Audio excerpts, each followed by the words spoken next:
move and shift with the wind over time. When viewed over a time-lapse, they shift and move almost like waves on the ocean, only instead of water, they're made of tiny little rock particles, and you definitely shouldn't try swimming in it. Speaking of water, learning that the majority of the Sahara is rock instead of sand doesn't change the fact that it's still a barren wasteland. The whole region only receives an average of about 3 inches of rain every year, Guys, and the he oases didn't are even so show few and us far rock between, you'd plateau. have to be a madman to attempt crossing it on foot. Which is why it's so surprising to learn that the Sahara wasn't always like this. Around 14,000 years ago, the region experienced the African humid period caused by changes in the Boring Earth's content. tilt that strengthened the African monsoon Boring content season until and cool radically dismantle. changed the landscape of the Sahara. Vegetation, lakes, rivers, grassy fields, all of it. This led to numerous hunter-gatherer societies settling in the region, leaving behind artifacts such as rock paintings of people swimming and the Dafuna canoe. Where are cool oldest folks ever facts? found. However, this green period No began cool nearing facts. its end around 6,000 years ago, pushing most of its inhabitants into more favorable places such as Mesopotamia and the Nile Valley, as the Sahara transformed into the rocky, hot desert that we recognize today.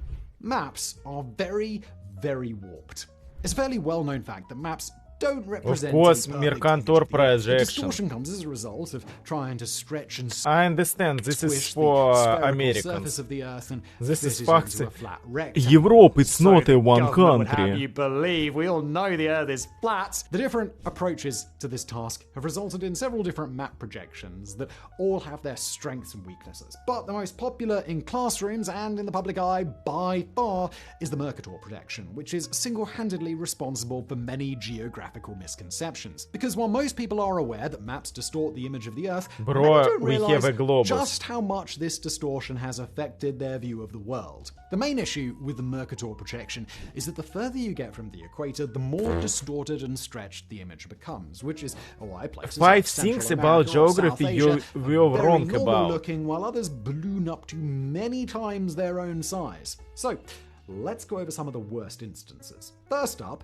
Antarctica. You may have actually never seen the full size of Antarctica on the Mercator projection, as the bottom of the map is often cropped out. But the full picture makes the frozen continent look absolutely gigantic. In fact, directly comparing the size, this map would lead you to believe that Antarctica is much larger than Asia, while in reality, it has only about 1/8 of the area. Likewise, if we head north, you'll see that Greenland is Guys, Antarctica is not bigger than all other continents. absolutely ginormous, appearing to be Nice larger than the entire continent of Africa, Greenland while in is reality, Greenland would not even be the largest smaller country in than Africa. Australia. In fact, the size of Africa is one of the true tragedies of the Mercator prediction. You wouldn't guess this by looking at a map, but Africa's land area is basically large enough to encompass the United States, China, India, Mexico, Japan, and several European countries all at once.